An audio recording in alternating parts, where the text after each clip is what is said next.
فرما اللہ تعالیٰ نے لیلۃ القدر کو ان 5 راتوں میں چھپایا ہوا ہے۔ پہلے یہ تعیین کے ساتھ مقرر ہو کر آ رہی تھی۔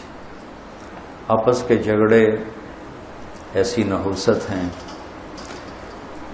کہ آپ خیمے سے باہر آئے، 2 صحابہ آپس میں ان کی کوئی تلخی ہوگی، ان کی آوازیں اونچی ہوں گی، جھگڑا بڑھ گیا تو آپ نے باہر تشریف لا کے فرمایا کہ میرے اللہ نے مجھے شب قدر بتا دی تھی کہ فلاں رات ہوا کرے گی، لیکن تم لوگوں کے جھگڑے کی وجہ سے اللہ تعالیٰ نے اس کو اٹھا لیا اور چھپا دیا، اور اب تم اسے طاق راتوں میں تلاش کرو، 21 میں، 23 میں، 25 میں، 27 میں، 29 میں اس کو تم تلاش کرو۔ آپس کا اختلاف صحابہ کا تھا، 2 صحابی آپس میں کس بات پہ الجھ گئے پتہ کوئی نہیں۔ بظاہر تو وہ ایک تعیین اور ایک مقرر عدد، مقرر رات اٹھ گئی، لیکن یہ بہت بڑی خیر ہوئی۔ اگر یہ رات متعین ہوتی کہ 21 کی رات شب قدر ہوا کرے گی، یا 27 یا 23 یا 25 یا 29، اور آنے والے زمانے میں غفلت تو ہونی تھی، جہالت بھی ہونی تھی، نافرمانی بھی ہونی تھی، رات متعین ہو، لوگوں کو پتہ ہو آج شب قدر ہے، پھر لوگ نافرمانی کرتے تو نقد عذاب آتا۔ تو اللہ تعالیٰ نے اس چھپانے میں بھی اپنی رحمت کو شامل حال کیا۔ جب ایک آدمی شراب پی رہا ہے، اسے پتہ ہی نہیں شب قدر، کسی کو بھی نہیں پتہ کہ آج ہے۔ ہم تو 5 راتیں چھوٹی انشاءاللہ جا کے، آپ تو ویسے ہی علم میں مصروف ہیں، تو چلو آپ کی برکت سے ایک حدیث بھی یاد آ گئی۔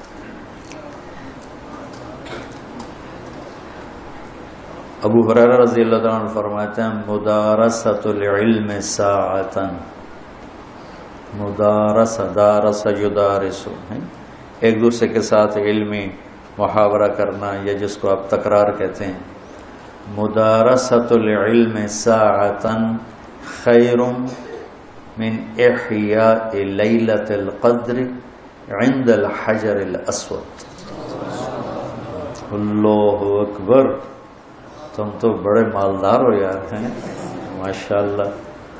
آپ کی رات اللہ کے فضل سے علم میں گزرتی ہے، تو اور لوگ بھی بیٹھے ہیں، میں ترجمہ کر دیتا ہوں۔ چند گھڑی، تھوڑی دیر کا علمی مذاکرہ، علمی گفتگو، علم کی طلب میں، علم کی تلاش میں، مناظرہ نہیں، لڑائی جھگڑا نہیں، علم کی طلب اور تلاش میں تھوڑی دیر علم کا مذاکرہ اور علم کی بات چیت، یہ حجر اسود کے سامنے کھڑے ہو کر لیلۃ القدر میں ساری رات نفل پڑھنے سے بہتر ہے۔ لیلۃ القدر بذات خود خیر من 1000 شہر ہے، ٹھیک ہو گیا، اور حرم کی ایک نیکی 1,00,000 کے برابر ہوتی ہے، یہ بھی ٹھیک ہے، معلوم ہے، حرم مکہ کی ایک نیکی 1,00,000 کے برابر، تو یہ رات حرم میں 1,00,000 راتوں کے برابر ہوگی۔ 1,00,000 کو 1,000 سے ضرب دیں تو کتنا بنے گا؟ 10 کروڑ مہینے بنتے ہیں، 10 کروڑ مہینے بنتے ہیں، 10 کروڑ مہینوں کے سال بناؤ، لاکھوں سال بنتے ہیں، ہزاروں سال بنتے ہیں۔ تو علم کا مذاکرہ، علم کی طلب میں، علم کو سیکھنے کے لیے تھوڑی دیر بیٹھنا، وہ حجر اسود کے سامنے لیلۃ القدر میں ساری رات نفل پڑھنے سے بہتر ہے. یہ تو ہو گیا عام دنوں میں. جب یہ علم کی طلب رمضان میں ہو تو ہر عمل پہلے ہی 70 گنا بڑھ جاتا ہے. فرض علم کی طلب تو فرض ہے تو فرض 70 گنا ہو جاتا ہے, نفل فرض بن جاتا ہے. تو اس کو ملٹیپلائی کرنے کے لیے کوئی کمپیوٹر بھی کام نہیں دے گا. یقیناً ایک رات تو ہوگی اس میں, 5 راتیں اگر ہم جاگ لیتے ہیں یقیناً ایک رات اس میں شب قدر ہے. تو اللہ کے نبی شد المیزر ان آخری عشرے میں خوب محنت فرماتے, کمر کس لیتے اور ساری زندگی اعتکاف بیٹھے. آپ نے کبھی اعتکاف نہیں چھوڑا. فتح مکہ پہ چھوٹا لیکن شوال میں آ کے بیٹھے,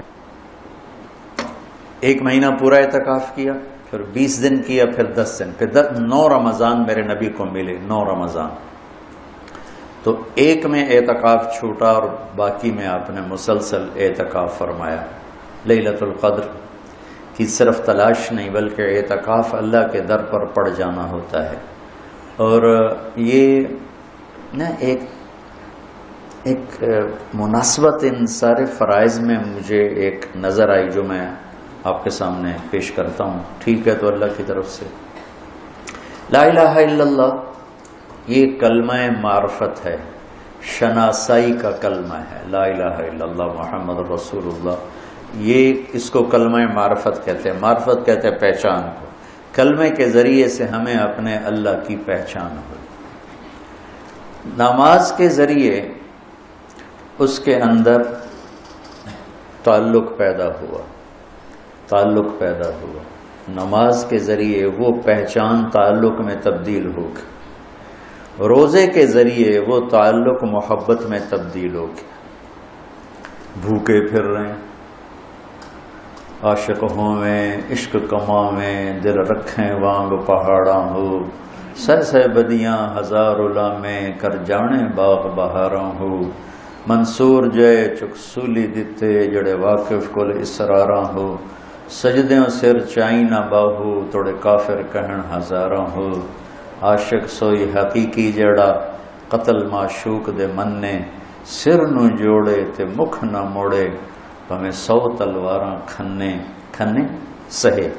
سچا عشق حسین علی دا باہو, سر دتے تے راز نہ بھنے. لا الہ الا اللہ محمد رسول اللہ پہچان کرواتا ہے. نماز اس پہچان کو ایک تعلق میں بدلتی ہے. روزہ اس تعلق کو محبت میں بدلتا ہے, اور اعتکاف اس محبت کو عشق میں بدل دیتا ہے.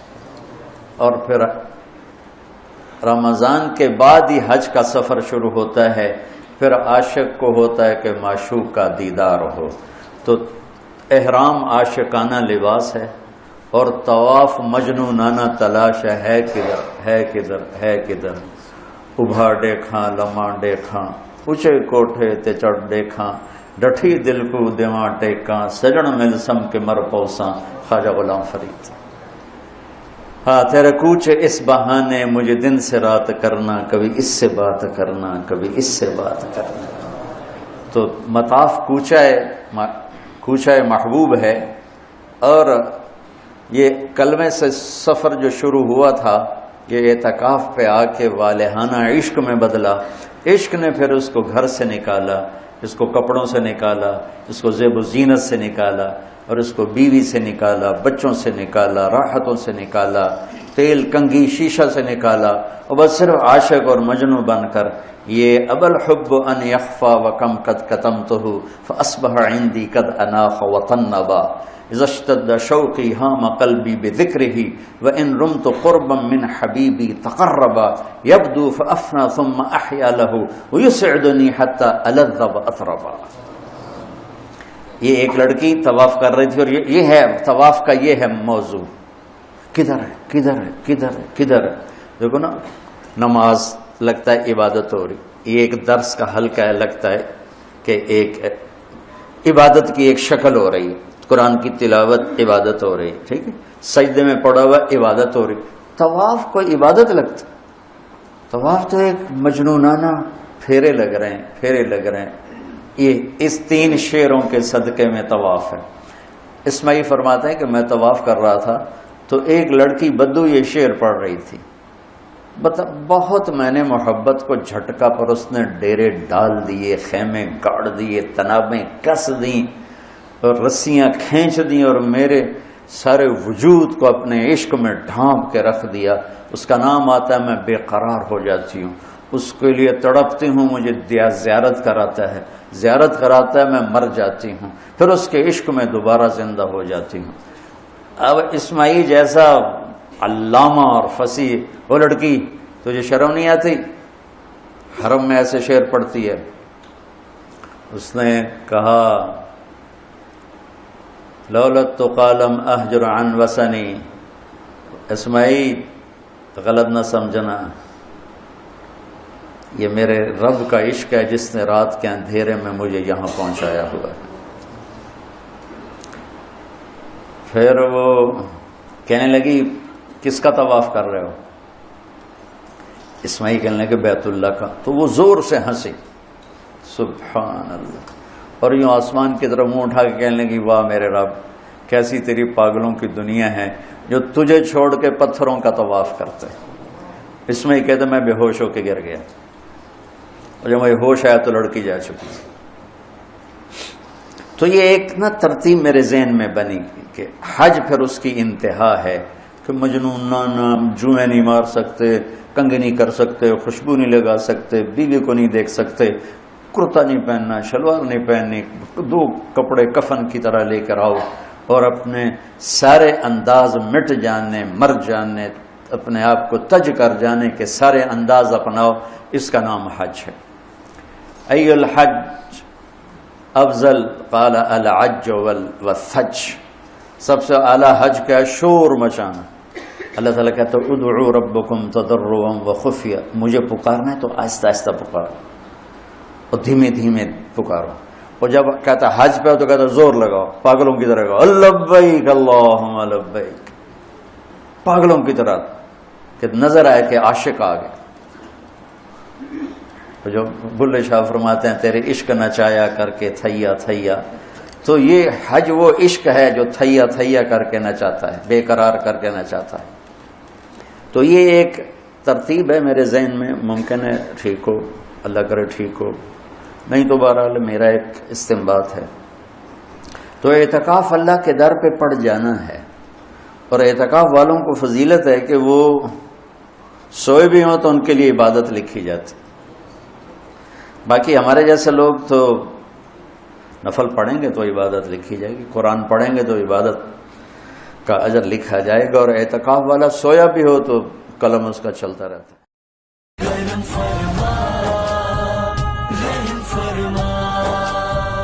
کرم فرما